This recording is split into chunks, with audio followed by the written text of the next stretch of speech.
bonsoir à tous. Aujourd'hui nous nous retrouvons pour une nouvelle vidéo dans un nouveau contexte. On va faire la première vidéo de débrief d'un match de foot et en ASMR du coup. Et je ferai spécifiquement des débriefs de matchs de la Ligue 1 française de football. Et comme vous avez pu le voir dans le titre, nous allons parler ce soir de la 20e journée de Ligue 1 pour la saison 2024-2025 entre le LOSC et l'AS Saint-Etienne. Alors parce que peut-être que vous ne le savez pas, mais personnellement je suis un fan, un supporter du LOSC. Et je pense que sur cette chaîne ASMR je vous proposerai des débriefs des matchs du LOSC quand j'y penserai. Et parce qu'il y a beaucoup de matchs en ce moment, mais j'essaierai de vous procurer des débriefs de matchs du LOSC. Voilà, tout simplement. Enfin bref, on part directement sur le match. Alors un match qui s'est déroulé au stade Pierre-Mauroy, donc à domicile, pour cette 20e journée de Ligue 1. Rencontre entre le LOSC qui était 6ème au classement à ce moment-là, il me semble, puisque Lens avait gagné contre Montpellier 2-0, ainsi que Monaco qui avait gagné face à Auxerre 4-2, et Paris qui avait gagné face à Brest, mais il n'y a pas eu de changement dans le classement. Mais il me semble qu'on était 6ème au classement, donc il y avait une victoire obligatoire pour les Lillois pour tout simplement revenir à hauteur de points des Lensois, du coup pour revenir devant au classement avec 2 points supplémentaires et pour évidemment faire tête à Marseille, Monaco et à l'OGC Nice. De l'autre côté, on avait la Saint-Etienne qui joue sa vie pour le maintien en Ligue 1 avec une 15e ou 16e place, il me semble, dans le classement de la Ligue 1. Donc une victoire assurerait quand même un maintien en Ligue 1 un peu plus possible par rapport à d'autres clubs comme Le Havre ou Montpellier. Donc un match assez important de part et d'autre, soit en termes de points, soit en termes de classement dans la Ligue 1 tout simplement. Le match s'est conclu par une victoire des Lillois, 4-1. Oui, 4-1. Donc c'était un match assez ambigu, j'ai envie de dire. Donc oui, dans ces débriefs, il y aura non seulement l'analyse du coup du match. Je vais vous donner également mon impression sur les joueurs, alors plus côté Lillois que AS Saint-Etienne parce que je ne connais pas réellement tous les joueurs. Et c'est pour ça que moi je vais surtout me pencher sur l'aspect du LOSC, plus que les autres clubs à chaque fois. Donner mon analyse surtout du côté Lillois et plus dans l'analyse de jeu pour l'équipe adverse. Voilà. Donc on va commencer par l'analyse globale du match. J'ai trouvé que c'était un match assez ambigu qui a parfois été plus rythmé en seconde période. On avait plus de belles occasions, je trouve, en seconde période par rapport à la première, que ce soit de part et d'autre, je parle évidemment. On a eu beaucoup d'occasions en deuxième mi-temps. Et concernant les occasions côté lillois, j'ai trouvé une équipe lilloise assez fébrile en début de match, tout simplement parce que en fait l'AS Saint-Etienne ouvre le score à la 6ème minute à peu près avec un penalty suite à une faute dans la surface de Rémi Cabella qui est totalement mérité. Il n'y a aucun mauvais arbitrage, il y a totalement penalty. Le penalty est transformé directement par le Stéphanois et ça donne 1-0 pour la Saint-Etienne au bout de 6 minutes. Donc petit coup de pression pour les Lillois suite à ce penalty sifflé et marqué. Derrière on a un style de jeu qui essaye de se mettre en place mais difficilement parce que les Stéphanois sont très agressifs sur les joueurs lillois. Ils arrivent à récupérer les ballons, à faire leur style de jeu, à appliquer leur style de jeu.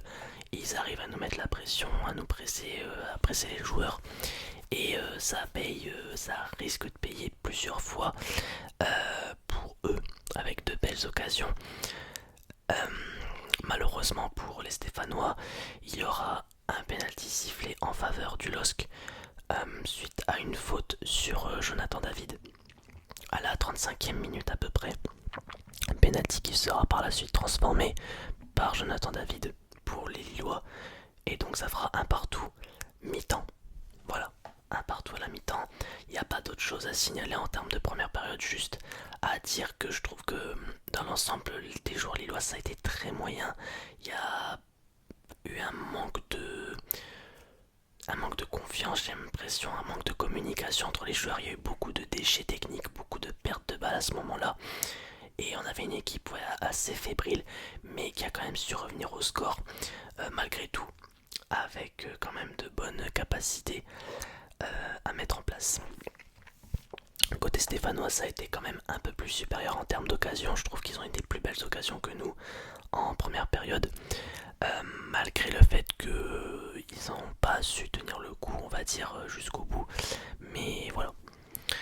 Ensuite, seconde période, nous avons eu des remplacements qui ont été effectués côté lillois, avec notamment l'entrée de Thomas Meunier en tant que défenseur droit, qui a remplacé Aïssa Mandi. Aïssa Mandi qui avait fait un match moyen, j'ai envie de dire. J'ai pas été trop déçu de son match, mais il n'a pas fait quelque chose d'exceptionnel. Thomas Meunier qui a bien remplacé Aïssa Mandi, qui nous a vraiment apporté un côté offensif, parce que Thomas Meunier c'est un joueur qui va assez haut sur le terrain, qui va vraiment devant, et du coup ça a vraiment aidé pour pouvoir aller plus de l'avant et pouvoir avoir plus d'occasions. Je vais parler un peu des joueurs d'ailleurs. Lucas Chevalier, donc notre gardien, qui a fait un bon match, qui a fait un très bon match, qui a vraiment été dans ses bottes de gardien très bien. Il a fait une très belle parade, je note, en seconde période, vers la 56e ou 57e minute, lorsqu'un Stéphano était tout seul face à lui. Il est resté très zen et a su sortir le ballon, mais d'un arrêt impeccable. Je tiens juste à noter ça. Il a été présent dès qu'il fallait. Il y a juste le penalty qui se prend, mais ça, forcément, pour un gardien, c'est jamais facile d'arrêter un penalty, donc on peut pas lui en vouloir. Donc Lucas Chevalier, très bon match. Aïssa Mandi, je viens de le dire, Thomas Meunier aussi. Diakité, Bafodé Diakité qui est en défense centrale. Je trouve que son match a été moyen également.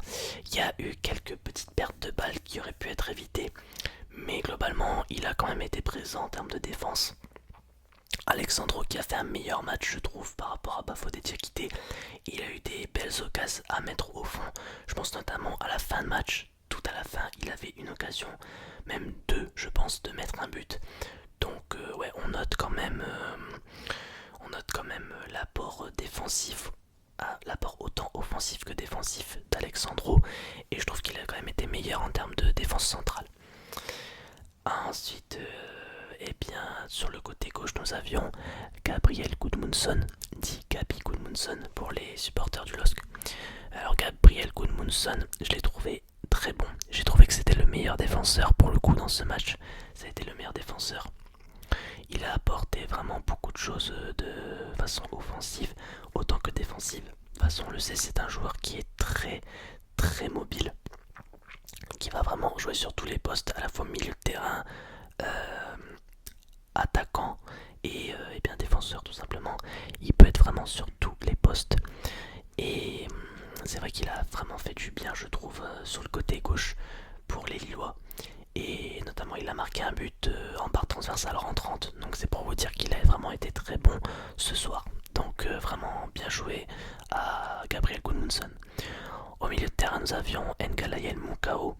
Moukao qui a fait un bon match sans plus. J'ai pas noté quelque chose d'exceptionnel de sa part, mais il a fait son match. On avait également Ngalayel Moukao avec du coup Rémi Cabella sur le côté gauche. On est parti sur le milieu offensif, on va dire. Rémi Cabella qui a fait son match également. Il a fait de bonnes prestations, je trouve, ce soir aussi. Rien de plus à noter parce qu'il est sorti en deuxième période, et comme je vous ai dit que la première période était plutôt fébrile, je trouve que c'était moyen. Haraldsson qui a fait un top match ce soir, qui est un des meilleurs Lillois sur le terrain, très clairement. C'est grâce à lui que l'AS Saint-Etienne se tape un carton rouge déjà, parce que oui, un Stéphano est sorti au cours de la seconde période suite à une faute sur Haraldsson, parce que ce dernier aller droit au but. Et l'action a été stoppée, donc carton rouge directement. Donc voilà, là-dessus, pas de problème. Mais Haraldsson, au-delà de ça, a été très bon. Il a eu vraiment de belles occasions. Il a vraiment apporté beaucoup de choses aux coéquipiers. Et ouais, ça a été très bon. Il n'a pas marqué, mais il a failli. Il a failli marquer. On avait également Ethan Mbappé qui est rentré entre temps en seconde période. Rien de plus, il a fait une bonne prestation. J'ai rien à dire de plus sur lui. On avait Jonathan David également. Jonathan David qui a fait son match un peu plus fantomatique, je trouve. En seconde période, il a été un peu mis de côté en seconde période. En première période, il a été beaucoup présent dans la surface. Et ouais, c'était pas mal. C'était pas mal. Mais ouais, David, on l'a connu sous de meilleurs jours, on va dire, par rapport à ce soir. On a André Gomez également, c'est celui-là que je cherchais en milieu de terrain. Ça faisait longtemps que je l'avais pas vu, André Gomez, c'est pour ça. André Gomez, je trouve que c'est un des moins bons ce soir. Il a perdu pas mal de ballons quand même, je trouve il a eu quand même eu du mal. Il a eu du mal en milieu de terrain à gérer le pressing et l'agressivité des Stéphanois. Contrairement à Ngalaïel Moukao, je trouve qu'il s'en est mieux sorti pour le coup. Je trouve que oui, André Gomez a eu un peu de mal à se sortir des situations difficiles. Et entre temps, nous avons eu monsieur le God, le GOAT, j'ai envie de dire, de cette équipe lilloise en ce moment, Osame Sarawi, qui a remplacé Rémi Cabella à la seconde mi-temps. Que dire de plus? Cet homme est incroyable, ce joueur est incroyable. Il a marqué un doublé. Rien que pour vous dire ça, il a marqué un doublé. Il a failli mettre un triplé d'ailleurs avec une barre transversale qui n'est pas rentrante. Mais pour vous dire que ce joueur est vraiment exceptionnel. Il a vraiment un très très gros potentiel. Et c'est un joueur qui va aller très loin. Je vous le dis très clairement. C'est un joueur qui va aller très très loin. Qui a vraiment un gros potentiel. Qui va finir, je pense, dans un des plus grands clubs d'Europe. Obligatoirement, c'est obligé. Parce qu'il fait vraiment une top performance. Il a marqué contre le Feyenoord en Ligue des Champions. Il a marqué ce soir contre la Saint-Etienne avec un doublé. Il a marqué alors 3 buts en Ligue 1 en 2 matchs. Parce que le dernier match de Ligue 1 c'était Strasbourg-Lille et c'est lui qui avait marqué le but justement face à Strasbourg. Et là il met un doublé face à Saint-Etienne. Donc autant vous dire que c'est le moment pour lui de marquer des buts apparemment. C'est le meilleur attaquant pour l'instant qu'on a du côté lillois. Franchement, c'était vraiment une top performance de sa part également. Et je pense qu'il est l'homme du match pour le coup. Même s'il n'a joué qu'une période sur les deux, je trouve que c'est lui qui a vraiment fait le nécessaire pour réveiller en fait, on va dire, le LOSC et aller de l'avant et aller marquer. J'ai quand même une petite frustration en moi depuis que je tourne cette vidéo, je vais pas vous mentir. Parce que en réalité, si vous avez vu le match, le score aurait dû être de au moins 5 ou 6-1 au vu des dernières occasions qu'il y a eu à la fin du match. On a eu vraiment, le LOSC a eu beaucoup d'occasions parce que malheureusement pour les Stéphanois, après le carton rouge, ils ont été inexistants, très clairement. Mais oui, c'est vrai qu'il y a eu beaucoup d'occasions pour Lille à ce moment-là, après le carton rouge. On est vraiment allé de l'avant et on a eu beaucoup d'occasions. Mais il y a des occasions à mettre au fond, malheureusement, mais qui n'ont pas été mises. Et ça, c'est bien dommage. L'affaire sur le penalty non sifflé suite à une faute d'un Stéphanois sur Diakité. Alors le penalty qui n'avait pas été sifflé, ça je comprends totalement. J'avais bien revisionné les images et selon moi, oui, c'est un geste qui est involontaire. Donc il n'y a pas de penalty selon moi. Et voilà, tout simplement, je vais juste me mettre clair là-dessus. Les deux pénaltys sifflés pour moi sont logiques. Les deux pénaltys qui ont été marqués, du coup, j'ai bien. Pour moi, les images parlent d'elles-mêmes. Sur les deux cas, que ce soit pour Lille ou pour Saint-Etienne, il y a faute. Donc les deux pénaltys sont normales. Enfin, sont sifflés et c'est totalement normal. En tout cas, je tenais tenais juste également à dire bravo aux Stéphanois pour déjà avoir ouvert le score au Stade Pierre-Mauroy. Il faut déjà le faire. Et je leur souhaite également bon courage pour eh bien, la suite de la saison. Parce que pour eux ça va être très compliqué suite à cette défaite. Ils vont être encore en bas de tableau avec Montpellier et Le Havre. Pour peut-être avoir un risque de descendre en Ligue 2. Et également Rennes qui est sous un mauvais point en ce moment. Ben, surtout pour cette saison, on va pas se mentir que Rennes, cette saison c'est vraiment compliqué pour eux. Et ils sont en bas du tableau depuis pas mal de temps. Enfin voilà, tout ça pour dire que je suis vraiment ravi que le LOSC ait gagné ce soir, il le fallait. Il fallait se rassurer en Ligue 1 parce que suite à la défaite face à Strasbourg, on avait perdu 2-1 à Strasbourg. Il fallait se rassurer maintenant pour aller chercher cette victoire face à la Saint-Etienne. Et maintenant, il faut aller chercher les quarts de finale en Coupe de France face à Dunkerque. Oui, l'île Dunkerque, vous avez bien entendu. Donc, on attend de voir la Coupe de France, ce que ça va donner. J'espère pour eux qu'ils vont vraiment nous donner le maximum de choses. Parce qu'en plus, on va rejouer à domicile encore une fois. Donc l'île Dunkerque, et ça c'est vraiment bien. Ensuite, pour le match de Ligue 1, je ne sais plus c'est quelle équipe, mais en tout cas, ça sera le week-end prochain. Et d'ici là, on verra ce qui se passera. J'espère également, parce qu'en ce moment, je tourne la vidéo le soir même après le match. J'espère que l'OGC Nice fera au moins un match nul face à Toulouse. Qu'ils perdent, ça je ne sais pas, mais j'espère qu'ils ne gagneront pas. Car ça nous permettra de rester devant dans le classement et de rester au moins 4ème avant la 20ème journée. À la fin de la 20ème journée plutôt. Voilà, donc on attendra patiemment.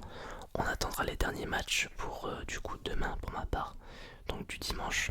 Et puis on verra le classement final en espérant qu'on soit au moins dans le top 5. Ce qui serait déjà très bien pour commencer la semaine tout simplement. Et on espère que ça continuera sur cette dynamique là pour Lille. Parce que là on est sur une bonne dynamique avec deux bons scores, 6-1 contre le Feyenoord en Ligue des Champions, 4-1 contre l'AS Saint-Etienne. Donc chapeau aux joueurs et chapeau à Bruno Genesio également, notre coach, qui fait vraiment un travail exceptionnel cette année avec le LOSC pour sa première année justement au sein du LOSC, qui fait vraiment un taf vraiment extraordinaire, que ça soit dans toutes les compétitions en fait, en Ligue 1, en Ligue 1, en Ligue des Champions, en Coupe de France. Vraiment c'est impeccable et on pensait vraiment pas être dans le top 8 de la Ligue des Champions, très clairement, il faut le dire. Pour moi ça me semblait impossible qu'on soit dans le top 8 au vu de notre calendrier qui vraiment été un des plus compliqués selon moi de cette Ligue des Champions, avec tout d'abord la réception du Real de Madrid, un déplacement à l'Atlético de Madrid, un déplacement à Liverpool, la réception de la Juventus. Ça fait déjà 4 gros clubs hein, les gens, donc pour vous dire que vraiment je trouve qu'on a vraiment eu un tirage vraiment pas facile. Et pourtant on l'a fait, on l'a quand même fait, et c'est pour dire que ce club peut aller très loin dans n'importe quelle compétition. Et il faut juste que voilà, les joueurs arrivent à tenir le rythme. Parce que évidemment c'est très compliqué de jouer autant de matchs chaque année. Mais il faut tenir le coup. Faut tenir le coup. Bon voilà, qui résume ce débrief de match et de saison du LOSC également. Donc si jamais vous avez aimé ce concept de vidéo, n'hésitez pas à me le faire savoir dans les commentaires en lâchant un petit like, un petit commentaire ou un petit abonnement. C'est gratuit et ça fait toujours plaisir. Et si jamais vous souhaitez en avoir d'autres, eh n'hésitez pas à me le dire. Et n'hésitez pas à me dire également dans les commentaires si vous êtes pour le LOSC ou bien si vous êtes pour une autre équipe. Si vous êtes pour le RC Lens, si vous êtes pour le Paris Saint-Germain, si vous êtes pour l'OM, si vous êtes pour l'OL, si vous êtes pour Rennes, si vous êtes pour Montpellier, je ne sais pas. Faites-le moi savoir dans les commentaires. En tout cas moi, je vous laisse. Je vous souhaite bonne chance à toutes les équipes de Ligue 1. Bonne chance pour cette deuxième partie de saison de Ligue 1. Et bonne chance également aux équipes qui sont qualifiées en Ligue Europa ou en Ligue des Champions. Bonne chance pour les barrages et bonne chance également pour la suite tout simplement. Allez,